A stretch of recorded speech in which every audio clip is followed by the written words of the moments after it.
Teams working in an agile way commonly use a backlog. However, teams often find that managing a backlog becomes more complex than expected once it begins to fill up. We can all agree on the importance of managing the backlog. When used properly, the backlog should be the core repository for requirements, with product backlog items referencing other artifacts as needed. Yet, it may contain needs and requests from various stakeholders, each with a very different perspective. If it transforms, paraphrasing Alan Kelly and moving away from backlog driven development, a new chapter in agility, into a bottomless pit, we will lose sight of what's important. So, how do we solve this? How do we question ourselves? What questions do we ask? How do we get to the point where we understand it better? I think the first question we need to ask ourselves is has the backlog become a pit for everything? If the backlog is the only source when it comes to requirements and what teams will work upon to deliver features, it could also be true that there are many possible ways for an item to enter and be added to the backlog. I don't want to say erroneously, but without intent of ever doing it anytime soon. Because any stakeholder can be a possible source of a new backlog entry, it's easy to get a big list of requests that conflict with others and lack coherence. When that happens, your backlog becomes what many people refer to as the black hole or the bottomless pit. So the backlog should only include items that will help realize business value in the near future. That links to the organization's strategy. The item should contribute to a higher business goal or outcome, like an OKR. I think that if you have too many items, it means you usually don't have enough focus. It's common for people to treat the backlog just kind of a repository where everything just goes to sit, where we register every request, every whim, desire, want, need from all the stakeholders in a project. This leads to classic backlog anti-patterns, like oversized backlogs and expired items and things that people no longer need. Having a huge list of items in the backlog will certainly lead to a loss of focus and a loss of agility, so you need to be careful. Next question. Are items in the backlog truly aligned with the vision and strategy, or are they just a shiny keys request? The backlog should be structured to include various types of requirements defined by IABA's BA body of knowledge, right? So they talk about business, stakeholder, and solution requirements. One way of approaching this is to structure the backlog into epics, features, and stories, respectively.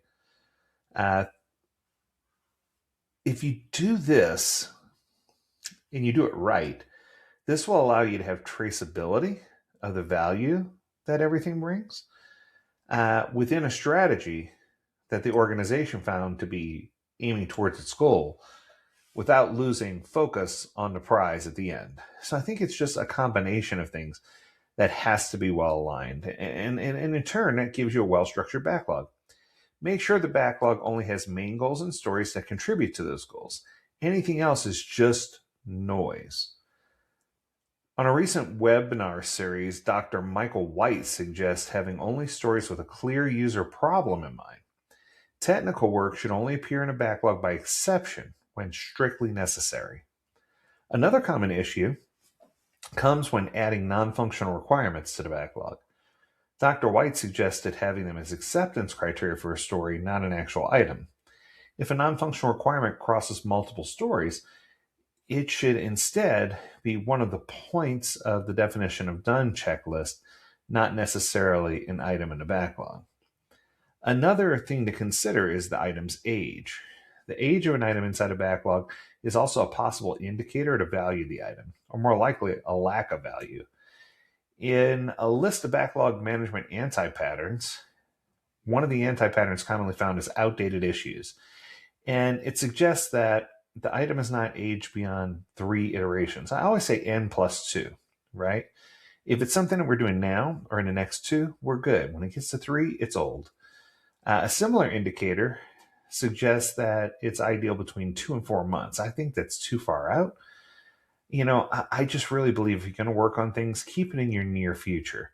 I always say the roadmap should be now plus the next 2 quarters. If you're trying to track sprints, it should be now plus the next couple of sprints. If we're trying to figure out what we're going to be doing during a sprint, it should be now in the next couple of days. I just always say N+2 because that formula works for me. Another thing that has to be a priority in backlog management is paying attention not only to what comes into the backlog, but also what moves out of the backlog. Paraphrasing another interesting metaphor, moving away from backlog driven development, if we can imagine a backlog to be like a mortgage, then more stories mean more interest is paid.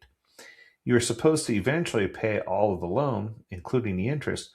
You do not want debt that just continually increases. So if we treat backlog like a mortgage, you got to pay it down. There's an interesting method that you can use to help from falling into some of these traps. They have something called a rock crusher. It's a model for flow-based backlog management. It's one method of managing backlog items into a funnel in the most fluid way. And for that, it crushes rock. A rock is an item within the backlog. Throughout the funnel, prioritization is constant. The perceived value maintains the rock inside of the funnel and next to the to the next stage. If not, one throws it out into a wastegate. The method has a specific ceremony where the group decides what to throw away and what to keep, called a crush meeting. It's kind of interesting. It's very similar to backlog refinement meetings in Scrum. I was just about to say that. Being a funnel-shaped flow, it begins by having the larger rocks function at the top, but arrives at a point where only the smaller rocks can pass through. Larger rocks don't make it through. And an interesting thing about this method is it obligates throwing away items from time to time. In this crush meeting, what the team decides to do and send rocks to wherever they belong, whether they belong to project or wastegate, something is always or almost always sent to wastegate. Interestingly, if nothing goes away, it's seen as an anti-pattern. You want to make sure you're at least getting rid of some things and keeping that backlog clean. What I'm trying to say is keeping a tidy backlog is by far one of the hardest things you can do. That's why it's step number 4 in the 12-step program. I believe that if you really put dedication and focus towards it, that you can wind up doing a better job. That's going to do it. I hope you enjoyed this episode. If you have a topic you want us to discuss, learn more at AgileDad.com. We'd love to hear from you. And as always, we encourage you to stay healthy, stay well, and stay agile, my friends. Until next time, do take care. Bye now.